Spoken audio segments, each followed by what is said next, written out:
Point number 2. Judas wanted to give Jesus something, but he did not want to give Jesus everything. This breaks my heart. In John chapter 12, Jesus is anointed at Bethany. Now let me just read it to you real quick, but let me set the stage for you before I read it to you. In John chapter 11, Jesus raises Lazarus from the dead. He raises Lazarus from the dead. And Lazarus is with Jesus here in Bethany. And he's reclining at the table with him. And when Jesus raised Lazarus from the dead, I mean, it's proof that he's the resurrection and the life. And I mean, his popularity blew up. And then, John chapter 12. Then 6 days before the Passover, Jesus came to Bethany, where Lazarus was, who had been dead. He's not dead anymore. Who had been dead. Whom he raised from the dead. And there they made him a supper, and Martha served. But Lazarus was one of those who sat at the table with him. Then Mary took a pound of very costly oil of spikenard and anointed the feet of Jesus and wiped his feet with her hair.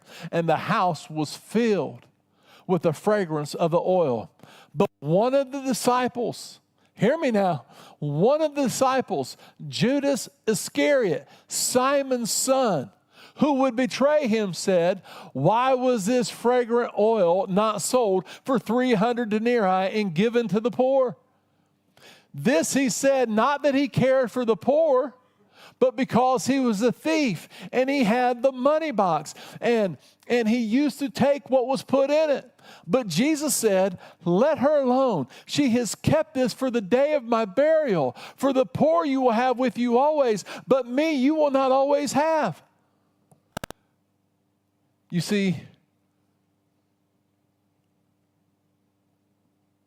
when Judas saw Mary, who broke open that alabaster box that cost 1 year's wage and poured it out on the feet of Jesus, she began to worship with her tears and dry his feet with her hair. And it was such an extravagant act of worship that Judas had a problem with it. His dad Simon had a problem with it. And they spoke up and said, "For what purpose is this waste?" He was upset not because the woman gave something. What he was upset with is the woman gave everything. It shouldn't have bothered them. It wasn't their money.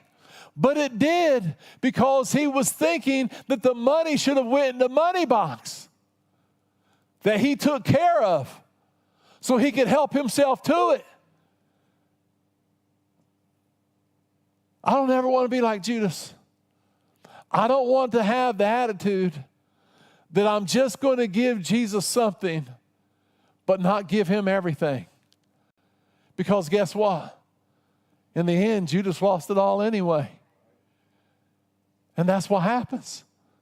You will lose it if you only partially commit it. See, let me just tell you something about this Christian life. It's not mine.